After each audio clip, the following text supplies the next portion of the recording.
सूरज को दूध पीना बहुत पसंद था और अक्सर सूरज रात को दूध पीकर ही सोता था।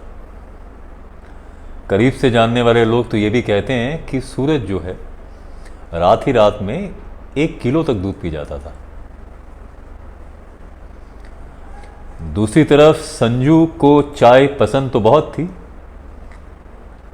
पर अचानक एक दिन संजू ने दूध वाली चाय पीना बिल्कुल छोड़ दिया।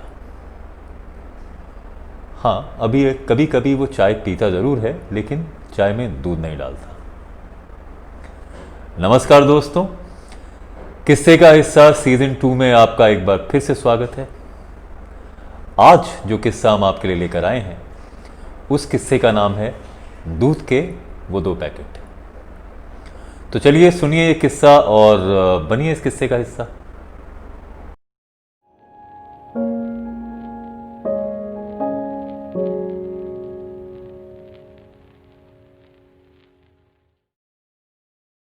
संजू का ट्रैवल और ट्रांसपोर्टेशन का बिजनेस है और अच्छा खासा व्यवसाय है उनका ये। शुरुआत से ही संजू को गाड़ियों का शौक क्या बल्कि गाड़ियों से प्यार था और अपने इसी प्यार को उन्होंने अपना व्यवसाय बना दिया। अब संजू के पास गाड़ियों का अपना एक पूरा फ्लीट है। तो इससे पहले कि हम किस्से को आगे बढ़ाएं, चलिए संजू से मिल लेते हैं पहले। आज टूर एंड ट्रेवल्स का काम करते हुए I am also a service provider. I have a fleet of taxis. और हाँ, ये एक ऐसा बिजनेस है जिसमें कई बार अपने जो हमारे क्लाइंट्स हैं उनके साथ हम लोगों के इस तरह के रिश्ते डेवलप हो जाते हैं कि बहुत बार हम लोग ड्राइवर को ना भेज के खुद भी अपने क्लाइंट्स के साथ सफ़र करते हैं। तो आज का जो किस्से का हिस्सा है उसका एक हिस्सा मैं बनने जा रहा हूँ।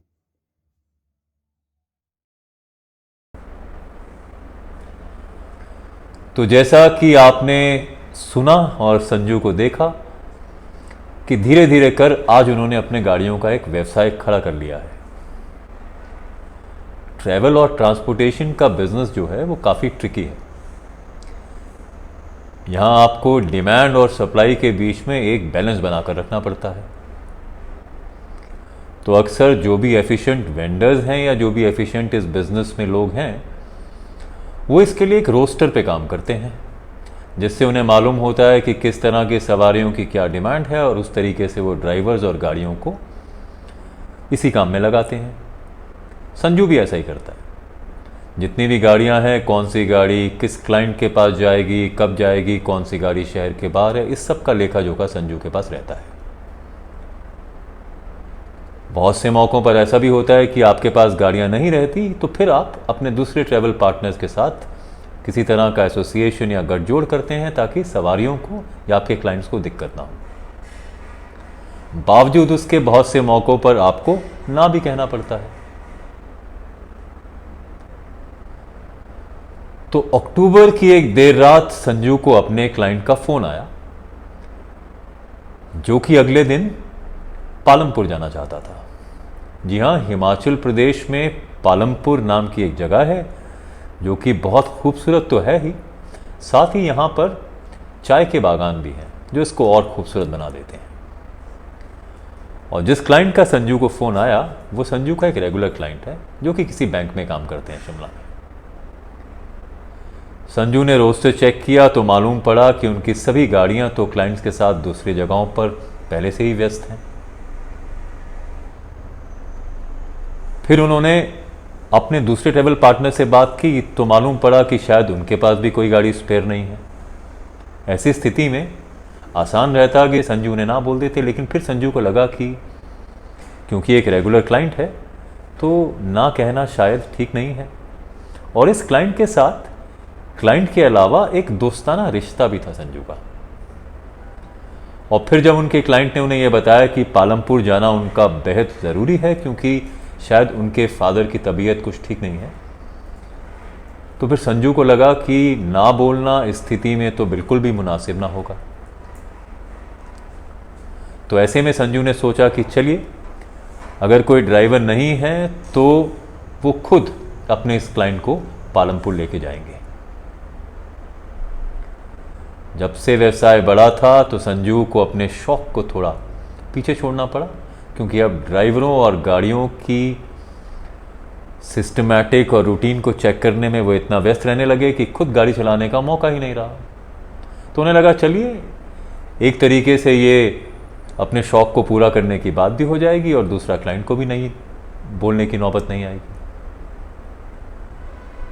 संजू ने अपने क्लाइंट से कहा कि ठीक है, आपके साथ सुबह मैं चलूंगा। तो जिस पर क्लाइंट ने कहा कि देखिए, मैं आपको किसी प्रकार की दिक्कत नहीं देना चाहता और मुझे शायद अजीब लगेगा क्यों आप अब एक बड़े ट्रैवल कंपनी के मालिक हैं और आप मुझे लेकर जाएंगे तो शायद मुझे थोड़ा अजीब लगे। जिस पर संजीव ने उनसे कहा कि देखिए, ऐसी कोई बात नहीं है, काम कोई बड़ा या छोटा नहीं होता और मुझे आपको ले जाने में काफ़ी खुशी महसूस होगी। तो काफ़ी नानुकुर करने के बाद जब संजू अपनी ज़िद पे अड़ा रहा तो फिर क्लाइंट ने कहा कि ठीक है, चलिए आप ही के साथ पालमपुर चलेंगे और इस बहाने आप हमारे घर भी जा पाएंगे। तो कार्यक्रम बना और अगले दिन सुबह करीबन 11 बजे संजू और उनके क्लाइंट पालमपुर के लिए शिमला से निकल पड़े। शिमला से पालमपुर का जो सफ़र है वो करीबन 220 किलोमीटर के आसपास है, जिसमें आमतौर पर अगर आप बिना रुके चलें तो 5 से 6 या 7 घंटे में आप पालमपुर पहुंच जाते हैं। दूसरी बात, ये नेशनल हाईवे से गुजर के स्टेट हाईवे पर भी आता है और ये काफ़ी रोमांचक रास्ता भी है। बीच में बड़े शहर तो आते हैं, साथ ही साथ काफ़ी छोटे गांव भी पड़ते हैं। और संजू आरंभिक दिनों से इस रूट पर काफ़ी ट्रैवल करता रहा है, तो उसे इस रूट की अच्छी खासी जानकारी भी है। तो शिमला से निकलकर सफ़र का रोमांच उठाते हुए संजू और उनका क्लाइंट घाघस पर पहुंचे। घाघस पर पहुंच के उन्होंने लंच किया। यहाँ घाघस में एक बहुत ही फेमस फौजी ढाबा है जहाँ पर आपको मक्का की रोटी और सरसों का साग मिलता है। तो दोनों ने सोचा कि चलिए, अब आए हैं तो इसका भी लुत्फ उठाया जाए। घाघस से निकलकर ये लोग हमीरपुर पहुंचे जब तक शाम हो चुकी थी। यहाँ पर संजू के क्लाइंट को थोड़ा काम था और आमतौर पे काम करते करते वक्त लग ही जाता है, तो ऐसा हुआ भी। हमीरपुर में समय लगा और अब ये जब पालमपुर पहुंचने वाले थे उस समय लगभग 8 सवा 8 रात के बज चुके थे। संजू का प्लान ये था कि अपने क्लाइंट को पालमपुर छोड़ वो वापस शिमला के लिए चल पड़ेंगे और अगर बिना रुके वो शिमला के लिए चलते हैं पालमपुर से तो 2-3 बजे सुबह अगले दिन वो शिमला पहुंच जाएंगे। पालमपुर पहुंचकर जैसे ही इन्होंने क्लाइंट को उतारा तो क्लाइंट ने जिद की कि अब आप खुद हमें छोड़ने आए हैं तो आपको हम बिना खाना खाए या डिनर किए जाने नहीं देंगे। हालांकि संजू का मन था कि वो वहाँ से फटाफट निकल शिमला की ओर अग्रसर हों, पर चूंकि उनके क्लाइंट के फादर की तबीयत भी थोड़ी नासाज थी और वो लगातार उनसे ज़िद कर रहे थे खाना खाने की, तो संजू ने कहा चलिए इनका मन ना दुखाया जाए और थोड़ा हल्का फुल्का डिनर किया जाए और उनके फादर या अंकल से मिलके फिर शिमला के लिए निकला जाएगा और आधा घंटा या 45 मिनट की बात है, तो क्यों नाराज़ किया जाए क्लाइंट को। तो संजू ने फिर ऐसा ही किया। उन्होंने वहाँ हल्का फुल्का डिनर किया और करीबन 8:15 साढ़े 8 के आसपास संजू वापस शिमला की ओर निकल पड़े। पालमपुर से हमीरपुर का रास्ता काफ़ी सुंदर रास्ता है, स्टेट हाईवे है, रात का वक्त था और इस बीच इन दोनों स्टेशंस के बीच कोई बड़ा स्टेशन नहीं है। छोटे छोटे कुछ गांव हैं और इन गांव की खासियत ये है कि यहाँ पर एक बस स्टॉप, चुनिंदा सी कुछ छोटी छोटी दुकानें और थोड़ा सा रिहायशी इलाका। आमतौर पर हिमाचल के गांव इसी तरह से। तो संजू गाड़ी में आकर बैठे और ये उनकी कैब ना हो, अपनी पर्सनल गाड़ी थी, तो ड्राइविंग का लुत्फ भी उठा रहे थे। इसके अलावा आपको एक बार और बता दें कि संजू को संगीत में काफ़ी रुचि है, खुद गाते भी हैं जनाब। तो उन्होंने म्यूजिक सिस्टम पे अपना मनपसंद गाने लगाए और सफ़र का आनंद उठाने लगे। अभी कुल मिला के वो करीबन 11 किलोमीटर या 10 किलोमीटर के आसपास थे, और इस रास्ते में जो पहला गांव आता है वो एक छोटा सा गांव है, परौर। आमतौर पे इसी तरह के छोटे छोटे गांव इन रास्तों के बीच हैं। परौर पहुंचने में संजू को करीबन 20 मिनट लगे हैं। तो लगभग 9 बजे के आसपास का समय था जब संजू परौर से गुजर रहे थे। जैसे ही परौर गांव से संजू गुजरे, वहां के बस स्टॉप पर उन्होंने देखा कि एक लेडी, एक युवती जो है, उन्हें हाथ दे रुकने का इशारा कर रही है। संजू एक सफल ट्रैवल कंपनी के मालिक इसलिए भी हैं कि उन्होंने अपने काम को काफ़ी व्यवस्थित कर रखा है, बहुत ऑर्गेनाइज तरीके से चलाते हैं। उन्होंने अपने ड्राइवर पार्टनर्स के लिए कुछ एक रूल्स भी बनाए हैं, जिसे वो अपने गोल्डन रूल्स कहते हैं। उन रूल्स में 2 प्रमुख बातें यह हैं कि आप खाली गाड़ी में भी किसी अनजान व्यक्ति को लिफ्ट कभी नहीं देंगे, ये उनकी सेफ्टी के लिए है। दूसरा, अगर आपको रात को ट्रैवल करना पड़ रहा है तो बिना कारण आप अपनी गाड़ी किसी भी ऐसे इलाके में नहीं रोकेंगे जो कि वीराना हो। तो परौर पर जब इस युवती ने संजू की गाड़ी को हाथ दिया, तो संजू के दिमाग में अपने गोल्डन रूल्स तो थे, पर ना जाने क्यों संजू ने उस दिन उस युवती के हाथ देने पर ब्रेक लगा दी गाड़ी की। संजू आज तक खुद अपने सवाल का जवाब नहीं दे पा रहे हैं कि उन्होंने अपने गोल्डन रूल को खुद क्यों तोड़ा। पर शायद उनका कहना यह है कि मेरा शायद मूड बहुत अच्छा था, या मैं इस बात को लेकर काफ़ी प्रसन्न था कि मैंने अपने क्लाइंट को खुद पालमपुर छोड़ा और इस बहाने उनके पिताजी, जिनकी तबीयत ठीक नहीं थी, उनको भी देख पाया, तो मन को थोड़ा अच्छा लग रहा था।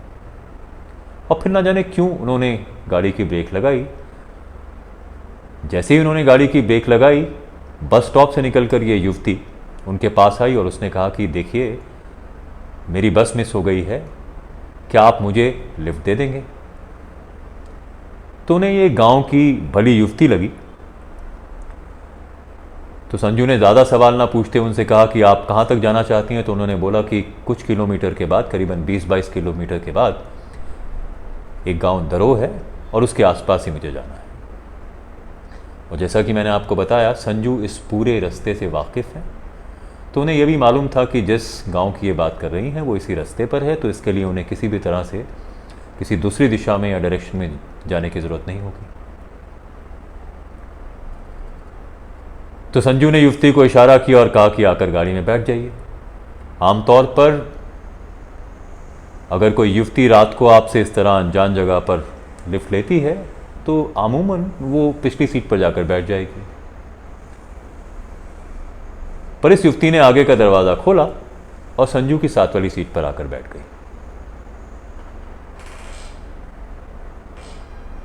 फिर से सफ़र शुरू हुआ। संजू ने, क्योंकि स्थिति थोड़ी अनकंफर्टेबल हो गई थी, तो संजू ने सोचा कि चलिए थोड़ी बातचीत की जाए और मालूम किया जाए कि किन परिस्थितियों में ये युवती जो है रात को यहाँ पर इस बस स्टॉप पर अकेली थी और अब लिफ्ट लेकर वापस अपने गांव जा रही है। तो संजू ने बातचीत करने की कोशिश की, पर युवती ने संजू के प्रश्नों को सुना तो सही, पर किसी भी बात का कोई जवाब नहीं दिया, जिस पर संजू ने सोचा कि शायद ये किसी तरह की परेशानी या मुसीबत में है, या किसी तरीके से सहज महसूस नहीं कर रही हैं, थोड़ी ऑकवर्ड सिचुएशन में है, इसलिए शायद जवाब नहीं दे रही। तो कुछ एक प्रश्न पूछने के बाद कि आप कहाँ जाएंगी, यहाँ क्या कर रही थी, फिर संजू ने उनसे कोई बातचीत की नहीं। संजू ने एक बार फिर अपने म्यूज़िक वॉल्यूम को थोड़ा तेज़ किया और अपनी ड्राइविंग में लीन हो गए। युवती एक टक सड़क की ओर देखी जा रही थी और संजू से कोई बात नहीं कर रही थी। जैसा कि मैंने आपसे बताया कि परौर से दरोह करीबन 20 किलोमीटर है। इसके बीच भी छोटे छोटे स्टेशंस हैं तो करीबन 13-14 किलोमीटर के बाद भवरना करके एक छोटा सा गांव आता है। ये गांव भी दूसरे छोटे गांवों की तरह ही है, जहां पर एक बस स्टॉप भी है और एक दो दुकानों के अलावा और कुछ नहीं है सड़क पर। शायद सड़क के ऊपर नीचे गांव है जहां लोग रहते हैं। जैसे ही संजू भवरना को क्रॉस करने के लिए आगे बढ़ा तो उसने देखा कि सड़क के एक छोटी सी दुकान है जहां पर लाइट जल रही है। ये कोई चाय की दुकान या छोटा ढाबा या होटल था। जैसे ही संजू ने इस दुकान को क्रॉस किया, युवती ने उनसे गाड़ी रोकने के लिए कहा। पूरे सफर में अब दूसरी बार उस युवती ने उनसे बात की। तो संजू ने जैसे ही गाड़ी को रोका तो उस लेडी ने संजू से कहा कि आप मेरा एक काम और करेंगे। जिस पर संजू ने कहा, बताइए किस तरह मैं आपकी और मदद कर सकता हूं। तो युवती ने कहा कि आप ऐसा कीजिए, अभी जो दुकान हमने क्रॉस की है वहां से क्या आप मेरे लिए दूध के 2 पैकेट ला सकते हैं। संजू को ये बात थोड़ी अजीब तो लगी कि इतनी देर रात लिफ्ट लेकर अपने गांव जा रही ये लेडी अब इस समय से दूध की क्या दरकार रही होगी। पर फिर संजू ने सोचा कि शायद ये अपने घर लेट पहुंच रही है और घर पर दूध की किसी तरह की आवश्यकता रही होगी, तो शायद इसलिए इसे दूध चाहिए। तो संजू ने उससे कहा कि कोई बात नहीं, मैं जाकर दूध ले आता हूं, क्योंकि इतनी रात लेडी को अकेले दुकान पर भेजना कोई समझदारी की बात नहीं थी। तो संजू गाड़ी से उतरे। इस बीच युवती ने ना तो उन्हें पैसे देने की कोई कोशिश की, ना ही कोई और बात कही। संजू दुकान पर पहुंचे। संजू ने 2 पैकेट दूध के लिए दुकानदार को कहा तो दुकानदार ने कहा, हाँ दूध मेरे पास है। दूध लेने के बाद संजू ने उसे 100 रुपए का नोट दिया, जिस पर दुकानदार ने कहा कि देखिए मेरे पास चेंज नहीं है। तो संजू को लगा कि वापस जाएं और उस लेडी से पूछें कि उसके पास चेंज है या नहीं है। तो संजू ने कहा कि ऐसा कीजिए, आप 2 की जगह 3 पैकेट दूध दे दीजिए और जो भी आपके पास चेंज बचता है बाकी आप मुझे वो दे दीजिए। तो दुकानदार ने ऐसे ही किया। 3 पैकेट दूध ले संजू वापस गाड़ी में आए और उन्होंने लेडी के हाथों में वो दूध के पैकेट थमाए, जिसे युवती ने चुपचाप अपने पास रख लिया, बात फिर भी नहीं की। एक बार फिर सफर शुरू हुआ। वो युवती अभी भी गुमसुम सी गाड़ी के अंदर बैठी थी और संजू से किसी भी तरह की कोई बात कर नहीं रही थी।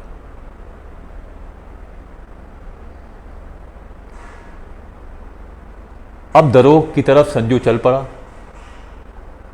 जब दरोह करीबन 3 किलोमीटर रह गया था, युवती ने एकाएक संजू से गाड़ी रोकने के लिए कहा। संजू अभी इसी उधेड़बुन में था कि यहाँ पर गाड़ी क्यों रोकनी है, क्योंकि वहाँ तो कोई गांव या किसी भी तरह का कोई लोग या रिहायशी इलाका दिखाई नहीं दे रहा था। पर फिर संजू ने सोचा कि शायद कोई बात याद आ गई होगी या कोई काम होगा, तो संजू ने गाड़ी को रोका। युवती ने गाड़ी का दरवाज़ा खोला, संजू को शुक्रिया कहा और गाड़ी से निकल गई। संजू एकटक गाड़ी में बैठे यही सोचने लगा कि ये दरोह तो अभी भी यहाँ से 3 किलोमीटर है और पहाड़ी रास्तों में 3 किलोमीटर का सफ़र काफ़ी बड़ा सफ़र रहता है, और ख़ास तौर पर जब इलाका इस तरह से वीरान हो और रात का समय हो। लेकिन सोचते रहने का समय था नहीं। तो संजू ने कहा कि चलिए साहब, अब जो भी है हमने अपना कर्तव्य पूरा किया, इस लेडी को जहाँ जाना था वहाँ छोड़ा, तो अब हम अपने रास्ते चलते हैं। अब हो सकता है कि आसपास ही कहीं उसका घर हो और यही जगह हो जहाँ वो उतरती हो। तो यही सब सोचते हुए इसी उधेड़बुन में संजू आगे की तरफ चल पड़ा।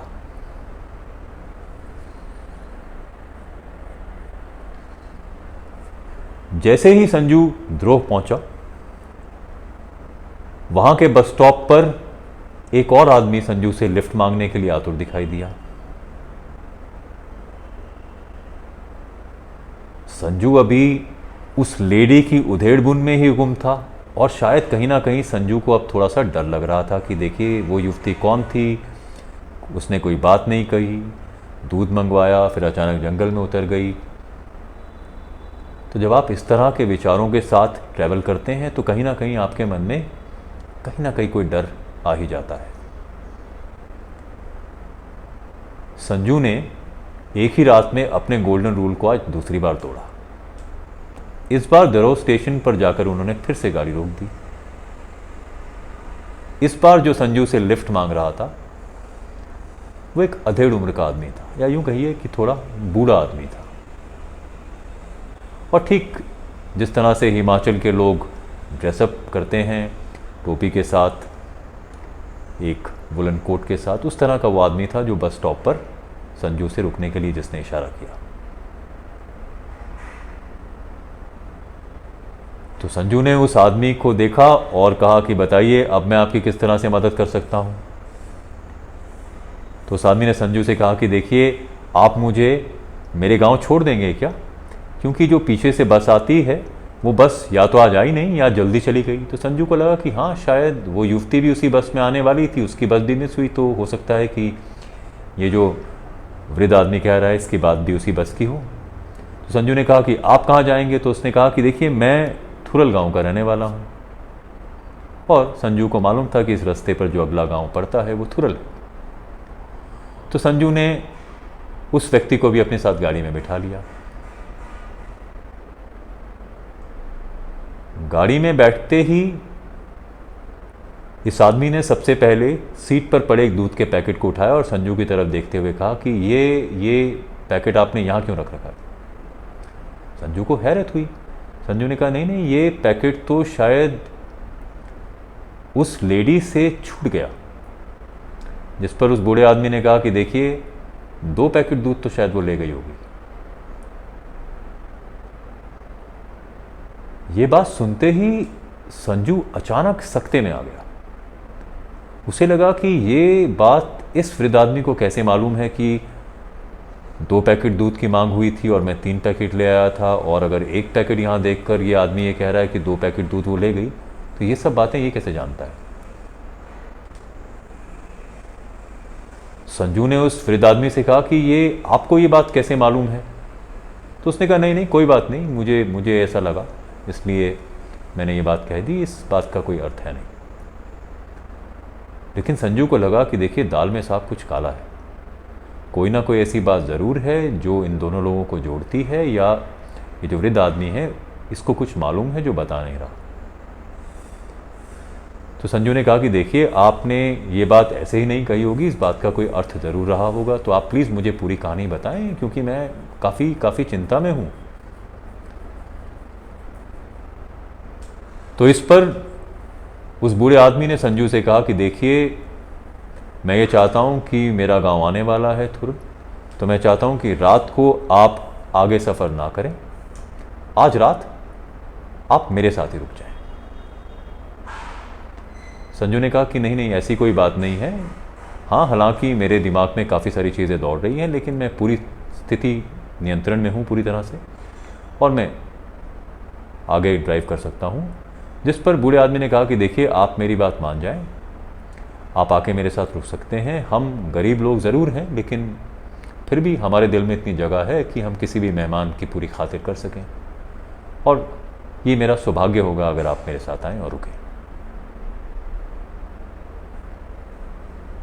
न जाने उस बूढ़े आदमी की आवाज़ में किस तरह की बात थी कि संजू को लगा कि शायद मेरे लिए अच्छा यही होगा कि मैं इस वृद्ध आदमी की बात मान लूं। ये सब बातें अभी हो ही रही थी कि थुरल गांव आ गया। उसने एक बार फिर संजू से कहा कि आप मेरे साथ मेरे घर चलिए। इस बार संजू ने उन्हें इनकार नहीं किया और कहा ठीक है मैं आपके साथ चलता हूं और आज रात में आप ही के साथ रुकूंगा।